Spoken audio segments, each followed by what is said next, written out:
Hello, नमस्ते everyone. कैसे हैं आप सभी? आई होप आप सभी अच्छे होंगे, अपना ख्याल रख रहे होंगे। बिगनर योगा सीरीज में आपका एक बार फिर से स्वागत करती हूँ। तो चलिए बिना देरी के शुरू करते हैं। सबसे पहले इस तरह से क्रॉस लेग पोजीशन में बैठ जाएं, कमर गर्दन को सीधा रखेंगे। सांस लेते हुए अपने हाथों को ऊपर उठाएंगे, हथेलियों को आपस में मिलाते हुए ऊपर अपने थंब को देखें। हाथों को खींच कर रखें, एल्बो सीधी होंगी, आपकी स्पाइन भी सीधी होगी और धीरे धीरे सांस को बाहर छोड़ते हुए हाथों को साइड से नीचे लेकर आए, सर को आगे की तरफ झुकाएं। हल्का सा, बहुत ज्यादा प्रेशर यहाँ पर नहीं देंगे। Inhale up and exhale, hands down.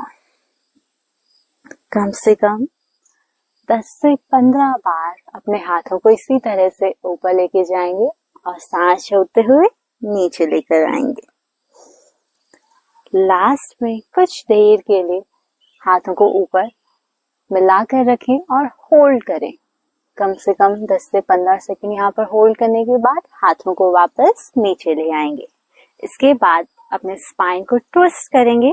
Right hand को लेफ्ट नी पर रखें, लेफ्ट हैंड को रोल करते हुए कमर के पीछे और एक्सहेल करते हुए अपने स्पाइन को ट्विस्ट करें। पूरा जितना हो सके पीछे की ओर देखें।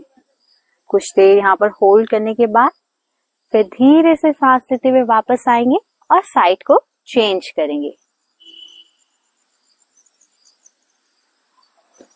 फिर धीरे से वापस आ जाएं। नेक्स्ट यहीं पर करेंगे हम शोल्डर रोटेशन। अपने फिंगर्स को अपने शोल्डर के ऊपर रखें, सांस लेते हुए एल्बो को ऊपर की ओर और सांस छोड़ते हुए नीचे की ओर घुमाएंगे। कुछ देर इसी प्रकार से अपने शोल्डर को मूव करते जाइए। कम से कम 10 बार क्लॉकवाइज और 10 बार एंटी क्लॉकवाइज अपने शोल्डर को हम रोटेट करेंगे। सांसें निरंतर चलती रहेंगी, लंबी और गहरी। धीरे से वापस आ जाएंगे। नेक्स्ट करेंगे हम नेक रोटेशन। अपनी गर्दन को घुमाएंगे, सांस लेते हुए अपनी गर्दन को ऊपर की ओर और सांस छोड़ते हुए नीचे की ओर घुमाएं। पूरा ध्यान अपनी गर्दन पर बनाए रखें। आपके गले से नीचे की जो बॉडी है, आपकी कमर, आपके शोल्डर, वो बिल्कुल रिलैक्स और स्टेबल रहेंगे।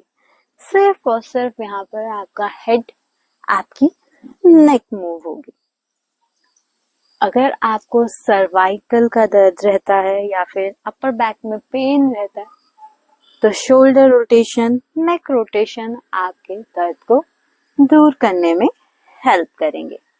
चलिए नेक्स्ट आ जाएंगे हम कैट एंड काउ पोज के लिए। टेबल टॉप पोजीशन में कुछ इस तरह से फिंगर्स को स्प्रेड करके रखेंगे। सांस लेते हुए हेड को ऊपर उठाएंगे, चेस्ट को ओपन करें एंड देन एक्सहेल करते हुए हेड को नीचे लेकर जाएं, अपर बैक को राउंड करें। Inhale up, exhale down. Inhale up, exhale down. कम से कम 10 से 15 बार इसी तरह से कैट एंड काउ में अपनी बॉडी को मूव करेंगे। इससे आपकी कमर से जुड़ी सारी समस्याओं में आपको राहत मिलेगी। लास्ट में कुछ सेकंड्स के लिए हम होल्ड करेंगे कैट पोज में और काउ पोज में। इसके बाद यहीं से अपने दोनों पैरों के अंगूठों को मिलाते हुए हील्स को बाहर करेंगे, हिप को पीछे लेकर जाएं, हाथों को आगे स्ट्रेच करेंगे। शशांक आसन में होल्ड करेंगे, रिलैक्स करेंगे। लंबी गहरी सांसें निरंतर चलती रहेंगी। इसके बाद वापस आएंगे हम टेबल टॉप पोजीशन में और टेबल टॉप पोजीशन से जाएंगे हम पर्वत आसन में। दोनों पैरों को इस तरह से मिला लें, धीरे से अपने घुटनों को ऊपर उठाएं, धीरे धीरे घुटनों को सीधा करेंगे, कमर को सीधा करें, हिप को और ऊपर उठाएंगे। यह है हमारा पर्वत आसन। कुछ देर पर्वत आसन में होल्ड करें, कम से कम 10 से 15 सेकंड होल्ड करेंगे। आप चाहें तो ज्यादा देर भी होल्ड कर सकते हैं। इसके बाद धीरे धीरे अपने हील्स को मूव करते जाएं, अप डाउन, अप डाउन। अब यहीं से अपने राइट लेग को अपने दोनों हाथों के बीच में रखेंगे, अश्व संचालन पोज के लिए आएंगे। आपका नी और एंकल एक लाइन में रहेगा, बैक साइड आपका फीट फ्लैट रहेगा। अपने नी को टच करके रखें और धीरे धीरे चेस्ट को ओपन करते हुए सामने की ओर देखें। आपको बैक साइड अपनी फ्रंटल थाई पर यहाँ पर स्ट्रेच फील होगा अश्व संचालन में। अब धीरे धीरे बैलेंस बनाते हुए हाथों को पहले अपने नी के ऊपर रखें, अपने थाई अपने हिप को नीचे की तरफ पुश करते जाएं, सर को जितना हो सके ऊपर उठाएं, फिर धीरे धीरे अपने हाथों को भी ऊपर उठाएंगे, जितना हो सके बैक साइड स्ट्रेच करेंगे, फिर धीरे से वापस आ जाएं। सेम दूसरे लेग से करेंगे, राइट लेग को पीछे लेकर जाएं, पर्वत आसन में कुछ देर पर्वत आसन में होल्ड करने के बाद हील्स को एक बार फिर से अप एंड डाउन शेक करेंगे। मसल्स में जो स्ट्रेच आया है उसको रिलीज करेंगे। देन अपने लेफ्ट लेग को सामने लेकर आएंगे दोनों हाथों के बीच में, फिर उसी प्रकार से धीरे धीरे अपने दोनों हाथों को पहले अपने नी के ऊपर लेकर आए, चेस्ट को ओपन करें, सामने की ओर देखें जितना हो सके, धीरे धीरे हाथों को भी स्ट्रेच करेंगे, पीछे की ओर देखेंगे। कुछ देर होल्ड करने के बाद वापस आ जाएंगे पर्वत आसन में। कुछ देर पर्वत आसन में होल्ड करें, कम से कम 10 से 15 सेकेंड, फिर अपनी हील्स को मूव करेंगे अप एंड डाउन। देन नी को बेंड करते हुए फिर से एक बार शशांक आसन में हम होल्ड करेंगे। कम से कम 10-15 सेकेंड के लिए शशांक आसन में होल्ड करें, फिर धीरे से वापस आ जाए टेबल टॉप पोजीशन में। यहीं से करेंगे हम नेक्स्ट व्याघ्रासन।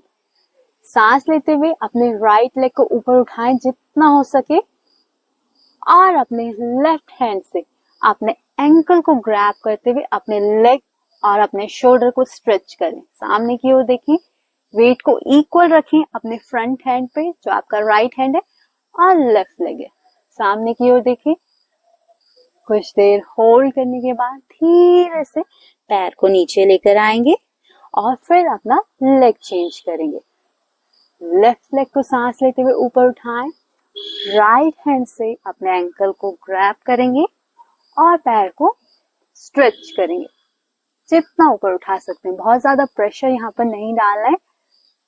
और फिर धीरे से वापस आ जाएं और शशांक आसन में रिलैक्स करें।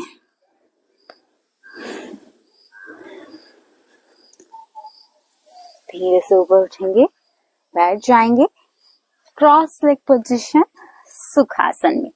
तो ये आज हमने जो भी एक्सरसाइज किए, जो भी आसन किए हैं, ये सारे आसन आपको हेल्प करेंगे अगर आपके बैक में पेन रहता है, स्टिफनेस रहती है या बैक से रिलेटेड जो भी आपके इश्यूज हैं, उन सारी चीजों में ये आपको हेल्प करेंगे।